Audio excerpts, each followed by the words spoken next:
أستغفر الله العظيم الذي لا إله إلا هو الحي القيوم إلى حضرة النبي المصطفى محمد رسول الله صلى الله عليه وسلم وآله وصحبه والتابعين وتابع تابعين بإحسان إلى يوم الدين وعن والدينا شنلا لهم الفاتحة. أعوذ بالله من الشيطان الرجيم. بسم الله الرحمن الرحيم. الحمد لله رب العالمين الرحمن الرحيم مالك يوم الدين إياك نعبد وإياك نستعين اهدنا الصراط المستقيم صراط الذين أنعمت عليهم غير المغضوب عليهم ولا الضالين آمين. بسم الله الرحمن الرحيم. السلام عليكم ورحمة الله وبركاته. إن الحمد لله نحمده ونستعينه ونستهديه ونكبره ونعوذ بالله من شرور أنفسنا ومن سيئات أعمالنا من يهده الله فلا مضل له ومن يضلل فلا هادي له. أشهد أن لا إله إلا الله وأن محمدا عبده ورسوله. اللهم صل وسلم وبارك على محمد وعلى آله وصحبه وسلم أجمعين. Hati muliakan tuan-tuan dan puan-puan muslimin dan muslimat yang dirahmati Allah Subhanahu wa taala. Kita sambung lagi pengajian kita dan penutup sebagai penutup hari ini. Sampai mana itu?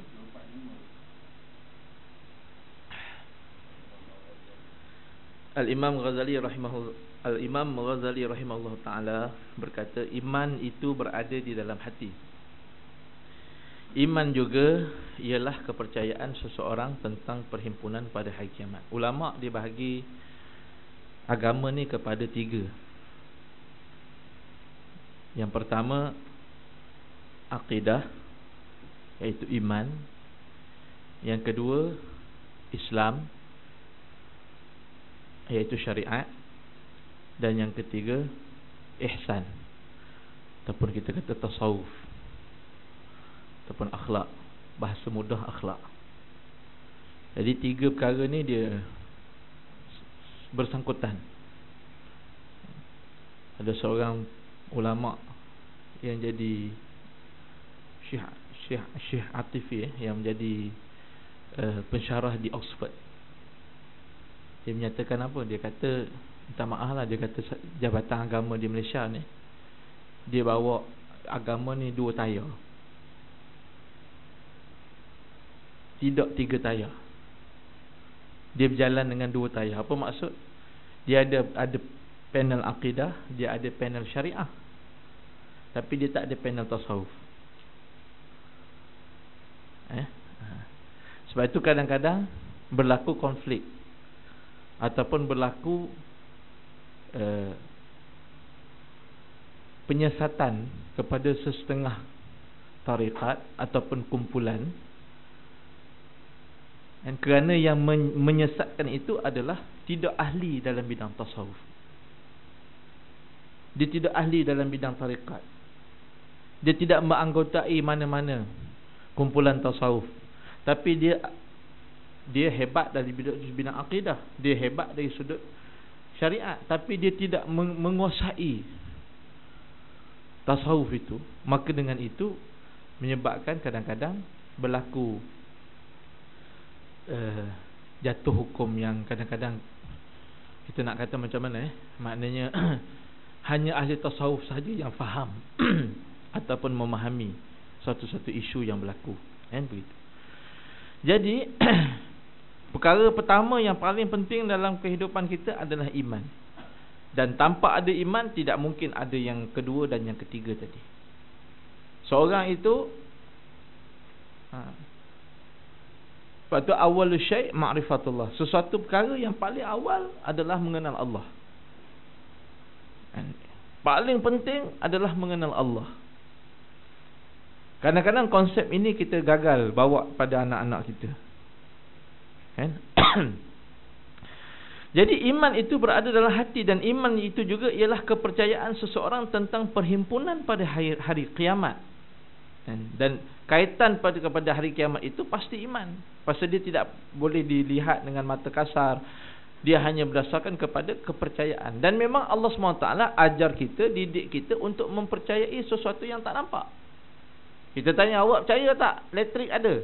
Percaya. Kenapa? Dia kata ada lampu. Dia lampu, elektriknya nampak? Tak nampak.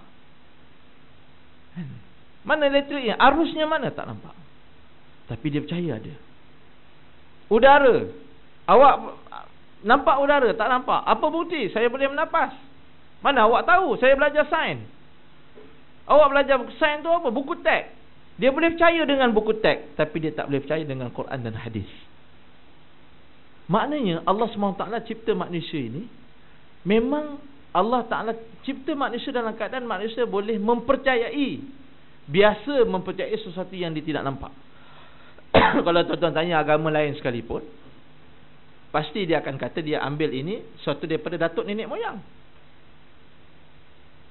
Walaupun dia pun tak pernah tahu kubur datuk nenek moyang ni di mana. Dia tak pernah tengok tinggalan sejarah, tapi dia boleh percaya. Sedangkan Islam ini datang dengan begitu pakej yang begitu cantik, begitu lengkap, dengan hadis-hadis sahihnya yang ada berturutan, dia punya an mana daripada siapa dia ambil, dengan sanadnya sekalipun orang masih lagi boleh tidak percaya.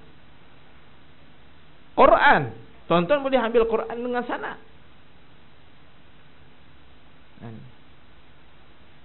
Ramai sebenarnya di Malaysia ni, guru termasuk saya pun, cuma kadang-kadang kita yang malu Allah ataupun segan nak bagi sanad.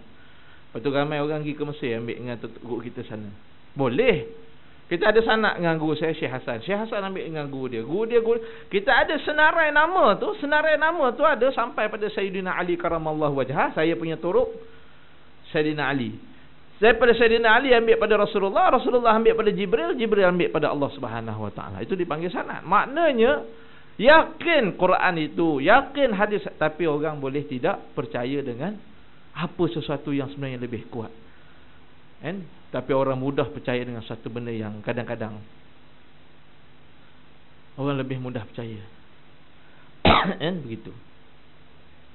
Hari ini ada lagi masuk mesej pukul 11 lebih tadi. Datuk Ismail Kamus meninggal dunia. Sudah. Kata anak angkat Datuk Ismail Kamus, sahabat saya, dia kata Datuk Ismail Kamus ni orang tuduh meninggal kat 5 kali. 5 kali. Rupanya yang meninggal cucu dia. Tapi viral ni cepat Jadi tapi kita tak mudah percaya dah pasal dah 5 kali. Jadi termasuklah dipercaya pada hari kiamat, keluar dari kubur menuju ke padang mahsyar. Orang mukmin masuk syurga, orang kafir masuk neraka. Ini semua cerita berkaitan dengan iman, benda yang tak nampak. Benda yang tak nampak. Apabila seorang itu percaya kepada kebangkitan hari kiamat, maka dia akan melakukan ibadah dan amal soleh yang mendatangkan keuntungan kepadanya di akhirat. Sebab tu iman ni paling penting. Bila dia ada iman, dia ada kepercayaan tentang kebangkitan hari kiamat, pasti dia akan melakukan ibadah dan amal soleh. Dia soalnya percaya dengan tidak je, tuan-tuan. Soalnya percaya ataupun tidak. Orang yang percaya ni, tuan-tuan, sahabat kita kerja di pusat zakat, punya percaya dia ni, tuan-tuan, dia tak semayang, tapi dia dah pernah bayar zakat, dia merasai keberkatan bayar zakat itu. Maka dia datang lagi bayar zakat. Dia boleh keluarkan sejumlah zakat, walaupun dia tak semayang, pakai seluar pendek, pakai skirt, pakai baju ketat. Sebab dia berasa bahawa dengan bayar zakat itu macam ibu duit, kata kawan saya. Dia berasa macam seolah-olah datang rezeki tu melimpah-limpah lepas bayar zakat. Lepas tu non-Muslim dia ada peruntukan charity dalam kehidupan dia. Dia ada buat sumbangan dan mereka mendapat balasan. Memang Allah balas orang kafir ni di dunia. Last kali pembalasan Allah Ta'ala pada orang kafir yang tidak beriman, last Allah balas dia mudah mati. Lepas itu dia tidak akan menemui apa-apa juga kesenangan sampai bila-bila. Sebab tu tuan-tuan, kalau tengok orang beriman mati payah, itu boleh jadi Allah kafarah dosa dia. Jangan kita cakap benda yang bukan-bukan. Kita tengok cerita hantu kubur, tanah kubur. Kita tengok tanah kubur. Jangan kita buat anggapan hak yang betul lah. Dia buat macam-macam. Dia buat hak orang tu jahat apa semua sekali. Pertama sekali, ialah nampak macam ada satu orang Tan Sri tu hantar SMS WhatsApp. Dia kata, saya tengok orang kafir mati senang je, dia kata.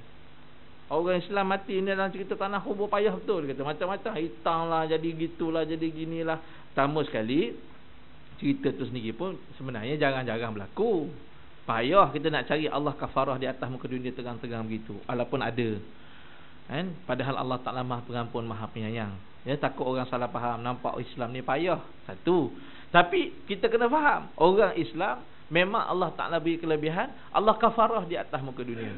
Boleh jadi rumah-rumah orang yang hanyut, rumah-rumah orang yang apa semua sekali, yang hilang habis barang-barang apa, hidup sebatang kara, satu dosa pun Allah Ta'ala dah tak ada pada diri dia. Allah ampun semua dengan sebab mari ujian-ujian tersebut. Orang kafir tidak.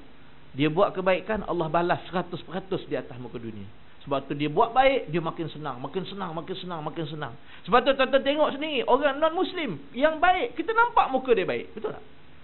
Tuan-tuan tengok kawan-kawan kita hak non-Muslim yang baik-baik, kita tengok gambar dia pun kita kata dia baik. Kita boleh ada kepercayaan kepada dia. Begitu. Tapi kalau Islam, kan, buat baik pun nampak baik, Allah simpan separuhnya tadi, Allah nak balas di hari kiamat. Maka kepercayaan itu, bila seorang yang terpercaya pada hari kebangkitan kiamat, maka dia akan lakukan ibadah, amal soleh. Orang yang percaya dengan duha, dia tak akan tinggal duha. Orang yang percaya dengan tahajud, dia tak akan tinggalkan dengan tahajud. Orang sudah merasai nikmat solat subuh jemaah, dia tak akan tinggal solat subuh jemaah. Sebab dia sudah merasainya. Orang dah pernah bayar zakat, orang yang tak pernah sedekah, dia akan rasakan kemanisan sedekah. Kata guru saya, sedekah ini macam apa? Macam banjir pula, macam perigi.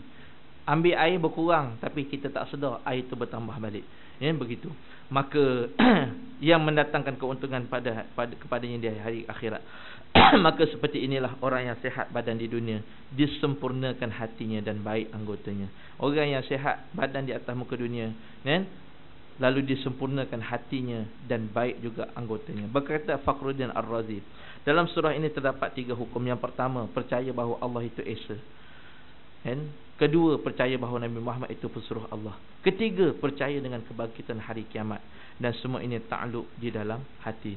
Manakala pekerjaan hati yang disebutkan dalam surah ini dan tidak yang lainnya, ia dinamakan dengan hati Quran. Sebab itu dia dinamakan sebagai qalbul Quran. Oleh kerana itulah ia disuruh supaya dibaca kepada orang yang hampir mati. Iqra'u mautakum Yasin. Iqra'u ala mautakum Yasin. Bawah tu dia ada bawa orang yang hampir mati, kan? Pada orang yang hampir mati, orang yang dekat-dekat nak mati, lidahnya tidak berdaya untuk berkata-kata, seluruh anggotanya tidak berkuasa untuk bergerak, tapi hatinya menghadap pada Allah dan berpaling dari selain daripadanya, maka dibacakan surah Yasin kepadanya supaya bertambah kuat hatinya, kekal keyakinan pada lidah dan anggotanya. Kan? Sebab sesungguhnya Nabi SAW bersabda, Iqra'u ala mautakum Yasin. Kerana habis apa kaitan orang bila buat anak nak periksa baca Yasin malam Jumaat, apa kaitan? Sebab tuan-tuan, ulama-ulama dulu ni, dia melihat dengan baca Yasin, Nabi suruh baca Yasin, walaupun hadis ni tidak sampai martabat sahih, kan? Nabi suruh baca Yasin pada orang yang diberi ujian sakaratul maut, Allah akan ringankan dia. Mana ada lagi ujian yang lebih berat daripada ujian sakaratul maut? Pun Allah boleh ringankan, apatah lagi ujian-ujian yang lain. Kan? Jadi sebab tu bila orang susah baca Yasin, mudah-mudahan ambil semangat daripada hadis ini. Mudah-mudahan Allah ringankan bebanan kita, Allah mudahkan urusan kita, Allah buka pintu-pintu, kan? Pintu-pintu kepayahan yang menutup daripada pandangan mata kita, pandangan hati kita nampak jalan-jalan tersebut. Sebenarnya jalan yang Allah dah bentangkan, Allah dah nampak dah tuan-tuan, tapi disebabkan mata hati kita kotor, maka kita tak nampak jalan tersebut. Serupa macam kita bawa kereta, kan? Berdebu cermin kereta kita tu penuh dengan debu, maka kita tak nampak. Apa yang kita buat? Kita pun basuh dengan wiper tu, bersihkan apa cermin tadi, barulah kita nampak. Sebenarnya bukan tak ada jalan, jalan ada, tapi diliputi oleh debu-debu. Begitulah juga kita ni. Bukan kata jalan tu tak ada, jalan tu ada, tapi kadang-kadang kita tak nampak jalan tu. Sebab hati kita ni ditutupi, diseliputi dengan debu-debu dosa, kotoran-kotoran dosa, yang menyebabkan kita tak nampak jalan kebenaran tersebut. ada di sisi kita, ada di sebelah kita. Quran ada bersama dengan kita, tafsir ada bersama, kitab hadis ada bersama, program masjid, kuliah dekat dengan tempat kita, tapi kita tak pergi kerana kita diliputi oleh debu-debu dosa. Kan begitu. Perbanyakkanlah hai saudaraku membaca surah ini, yakni Yasin, kerana di dalamnya terkandung keistimewaan dan kelebihannya sangat banyak. Memang sangat banyaklah kita baca ni, telah sempurna pentafsiran surah Yasin ini di Madrasah Al-Hasaniyah pada hari Isnin 3 Rejab 1428. Maka hari ini pun kita berapa bulan 20 hari bulan Januari 2015. Dan kita pun telah selesai bersama dengan berapa Rabiul Awal 29 Rabiul Awal 1436. Mudah-mudahan Allah SWT merahmati kita dengan khatamnya kita. Jadi kita akan tutup dengan doa. Sebelum kita tutup dengan doa, saya ada nak bagi penjelasan sikit dengan apa yang berlaku pada bulan lepas. Bulan lepas kita berlaku sikit kekhilafan dari sudut waktu kita semayang tu. Zuhur apa? 1:27. Okey, comel. Bulan lepas saya jadi imam, maka berlaku kesilapan. Berlaku kesilapan, mana waktu tu kepala ni ingat ke mana ke? Rakaat keempat tu saya fikir baru rakaat kedua. Rakaat ketiga. Rakaat ketiga tu waktu tu saya fikir waktu itu sedang rakaat yang kedua. Saya fikir. Saya tak pasti. Saya mengharapkan orang di makmum akan memperbetulkannya. Jadi waktu tu saya ni saya pun rakaat keberapa dah ni. Memang tak ingat blur. Dia punya blur tu tuan-tuan memang tak ingat langsung. Saya cuba fikir, waktu sujud tu, ya Allah, aku ni rakaat berapa ni? Cuba fikir, tapi memang blank. Dia blank lah. Dia kosong sekosong-kosongnya. Sudah. Aku duduk je lah dengan harapan subhanallah. Menanti-nanti harapan di belakang tu subhanallah, subhanallah. Tak ada. Bila tak ada, apa saya kata dalam hati? Betul pula. Nah, maknanya saya berkata pada hati, betul, kebetulan. Oh, nasib baik, betul. Nah, jadi saya pun relax lah. Saya pun duduk tahiyat awal. Seorang pun tak ada kata salah. Saya pun duduk tahiyat awal. Lepas tu naik pula lagi 2 rakaat. Wah, memang betul lah. Okey lah. Sampailah di luar baru ada orang beritahu kata tadi ustaz silap tadi tu. Ustaz 5 rakaat semayang. Tak ada orang kata subhanallah. Baik, begini kaedah dia. Kalau sekiranya tuan-tuan tak pasti, maka selesai masalah. Kalau tuan-tuan tak pasti, tak pastilah ni ustaz betul ke aku betul, maka pada ketika itu selesai masalah. Tapi sekiranya tuan-tuan pasti, memang yakin dah ni buat apa pula tahiyat awal, kali baru sekejap tadi tahiyat awal apa bendanya, maka tuan-tuan kena beritahu subhanallah, kena tegur subhanallah. Kena yakin, kena ada satu keyakinan. Gitu. Maka kalau sekiranya imam degil, so imam kata, dia kata memang aku betul, subhanallah tu belum tentu dia betul, maka waktu tu tuan-tuan boleh menunggu. Sebab itu tidak melibatkan rukun. Padahal tuan-tuan tahiyat awal yang ketiga kan, tapi disebabkan imam duduk tahiyat awal, maka tuan-tuan boleh menunggu. Maka naik itu maknanya rakaat yang keempat. Tapi di sisi imam tadi dia bawa rakaat yang ketiga. Maka bila imam nak naik rakaat yang kelima, maka tuan-tuan dah tak boleh ikut. Di situ tuan-tuan ada 2 pilihan. Sama ada tuan-tuan mufarakah ataupun tuan-tuan tunggu. Antara 2. Dan kalau tuan-tuan teruskan juga, rakaat yang kelima tu tuan-tuan follow, Allah sahlah, ya dah imam dah naik, aku pun naik jugalah. Dalam keadaan tuan-tuan yakin, maka batal sembahyang tuan-tuan. Maka orang yang tidak ulang sembahyang dia pada hari tersebut, maka dia kena qada balik. Gitu. Tapi kalau tuan-tuan tak pasti ni, sampai ke sudah tak pasti. Hari ni pastilah pasal saya dah beritahu, tapi pada ketika itu tuan-tuan tak pasti. Mana tuan-tuan ikut je. Sebab apa? Saya tak pasti. Saya pun blur juga. Saya pun blank juga waktu tu. Maka waktu tu sembahyang tuan-tuan sah dan tidak perlu ulang. Siapa yang kena ulang? Orang yang yakin tapi dia follow juga. Okey? Tok Imam kena ulang tak? Tok Imam tak kena ulang pasal dia beres dah. Dia waktu tu dalam keadaan yakin, dalam keadaan confident. Sebab itu dalam mazhab Syafi'i, kalau tuan-tuan dah naik rakaat yang kelima dalam keadaan tuan-tuan tak pasti, elok tuan-tuan dah berdiri, baru tuan-tuan sedar bahawa tuan-tuan berada dalam keadaan aku ni rakaat kelima ni. Dalam mazhab Syafi'i, al-yaqin la yuzalu bisyak. Mana tuan-tuan kena terus itmam, tuan-tuan kena teruskan, kena teruskan, tuan-tuan tak boleh patah balik. Tapi dalam mazhab lain boleh. Tapi dalam mazhab Syafi'i, tuan-tuan kalau dah terus diri yang kelima, contohnya tuan-tuan dah naik, makmum belakang kata subhanallah, subhanallah, makmum belakang kata subhanallah. Tuan-tuan dah naik rakaat kelima dah, yang belakang kata subhanallah, cukup sekali. Imam kena terus, makmum kena tunggu.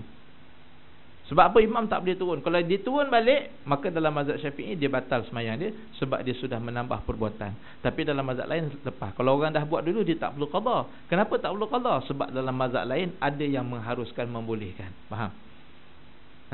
Begitu. Ada soalan?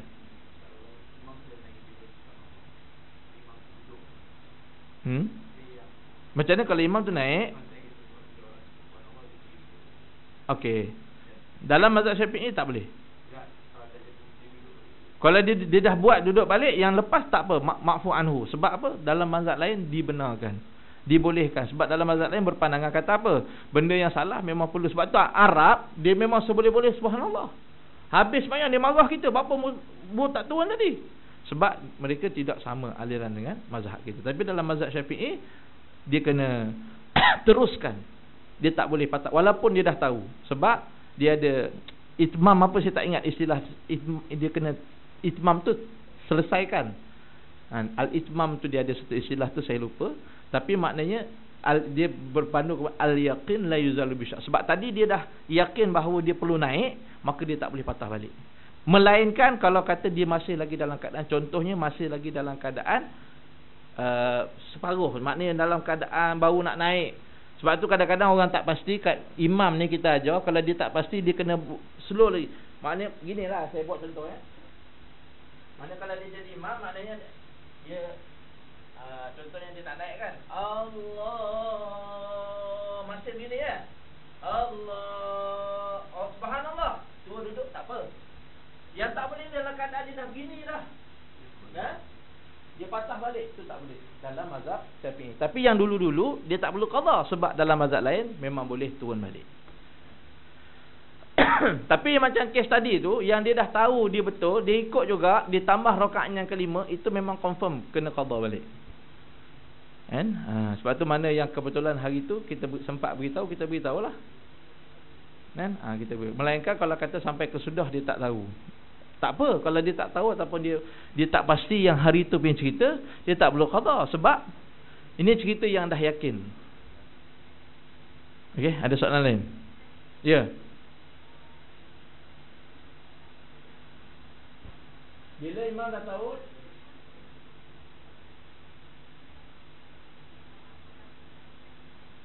okey.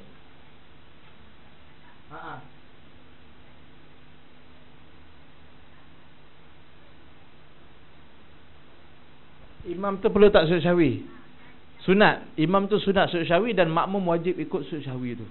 Kalau makmum yang tunggu tadi tak ikut sujud sahwi, batal sembahyang makmum. Sebab perbuatan imam perlu diikut semua sekali.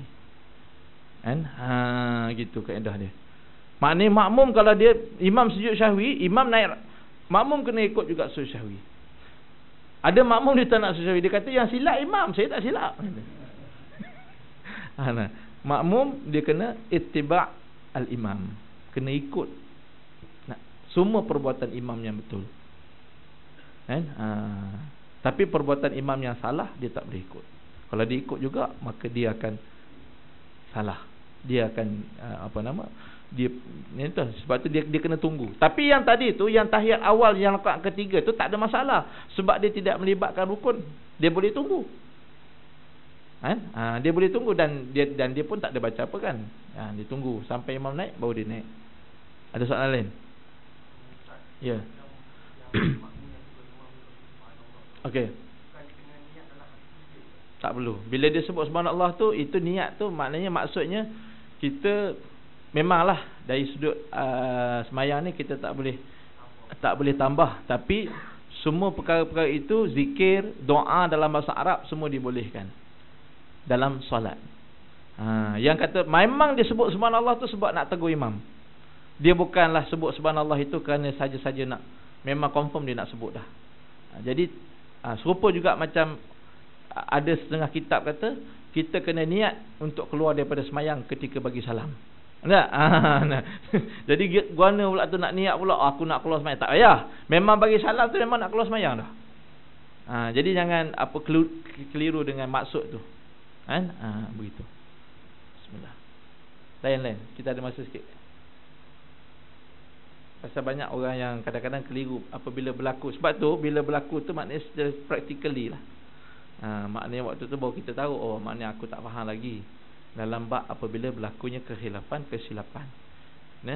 Sebab tu penting sangat muslimat perlu buka supaya nampak. Mikrofon dengar saja tu tidak memadai, sebab kadang-kadang mikrofon boleh terpadam, elektrik tak ada. Sebab tu dia mesti ada wakil yang nampak, ada wakalah yang nampak perbuatan tersebut.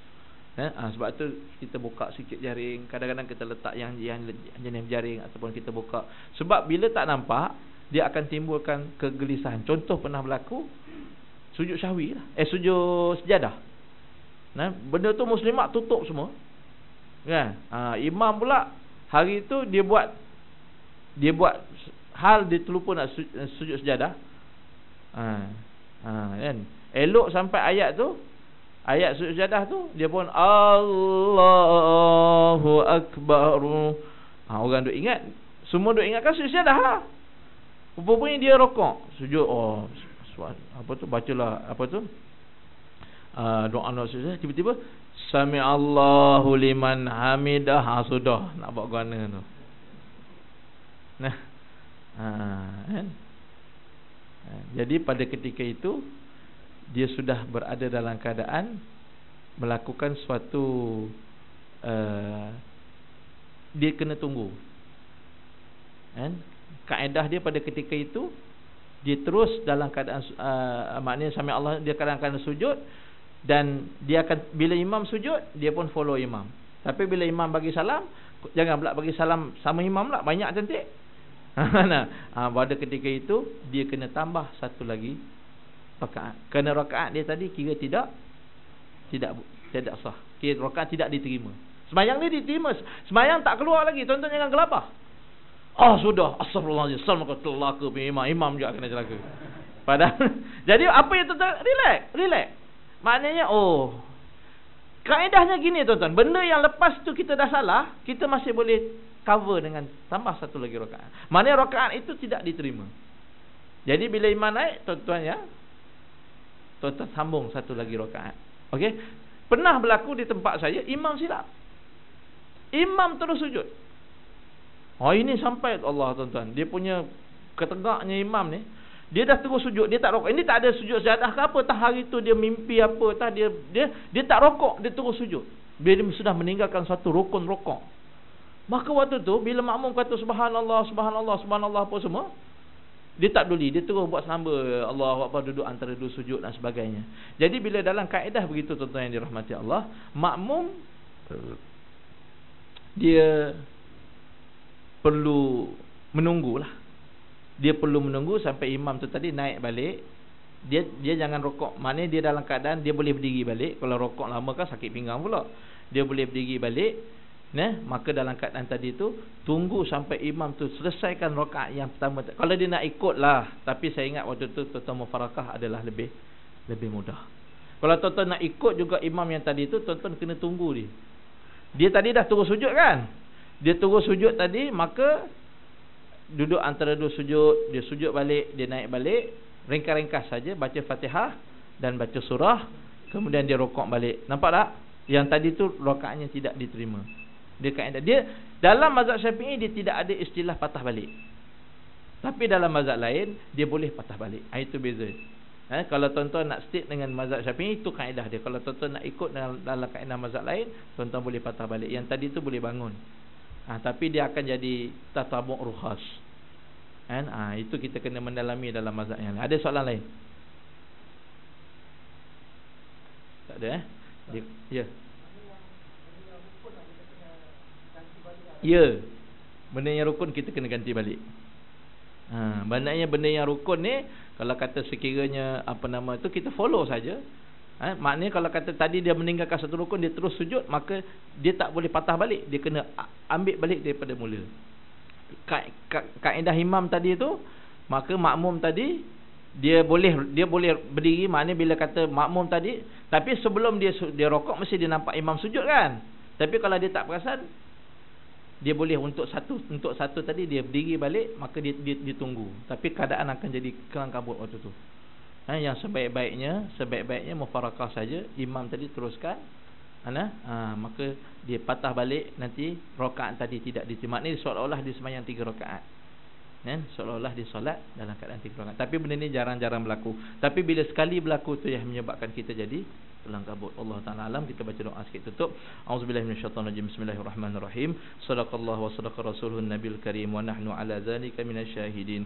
Walhamdulillahi rabbil alamin. Allahumma lakal hamdu bil imanil qadim. Wa lakal syukru bil quranil azim. Nabbahna ilahi minal khataril azim. Wa najjina min azabikal alim. Allahumma arhamna bil quranil azim. Wahdina wa barik lana bil ayati wa zikril hakim. Rabbana taqabbal minna إنك أنت السميع العليم اللهم انفعنا وارفعنا بالقرآن العظيم اللهم اشرح بالقرآن العظيم صدورنا ويسر به أمورنا وفرج به همومنا واكشف به همومنا واغفر به ذنوبنا واقض به ديوننا وأصلح به أحوالنا يا رب العالمين اللهم ارزقنا بكل حرف من القرآن حلاوة وبكل كلمة من القرآن كرامة وبكل آية من القرآن سعادة وبكل سورة من القرآن سلامة وبكل جزء من القرآن جزاء اللهم نور قلوبنا بنور تلاوة القرآن